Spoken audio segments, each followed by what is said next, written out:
നമുക്ക് പ്രതിജ്ഞയിലേക്ക് കിടക്കാം. ഓക്കെയാണ് എല്ലാവരും? ലഹരി വിരുദ്ധ പ്രതിജ്ഞ. മാനവരാശിയെ തകർക്കുന്ന മാരക വിപത്താണ് മയക്കുമരുന്ന് എന്ന സത്യം ഞാൻ തിരിച്ചറിയുന്നു.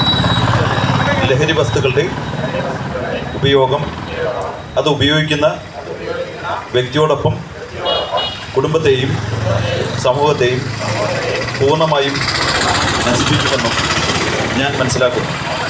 ഞാനും എൻ്റെ സമൂഹവും ലഹരിയിൽ വീഴാതിരിക്കാനുള്ള എല്ലാ ശ്രമങ്ങളും ഞാൻ നടത്തും. ജീവിതമാണ് ലഹരി എന്ന ആശയം എൻ്റെ ജീവിതത്തിൽ പകർത്തുന്നതിനോടൊപ്പം മറ്റുള്ളവരുടെ ജീവിതത്തിൽ ഈ ആശയം പകർത്തുന്നതിന് ഞാൻ പ്രയത്നിക്കും. ലഹരി വിമുക്ത നവകേരളം പടുത്തുയർത്താൻ എൻ്റെ എല്ലാ കഴിവുകളും വിനിയോഗിച്ച് പ്രവർത്തിപ്പിക്കുന്നു. ഞാൻ ഇതിനാൽ പ്രതിജ്ഞ ചെയ്യുന്നു. പ്രതിജ്ഞ പ്രതിജ്ഞ പ്രതിജ്ഞ.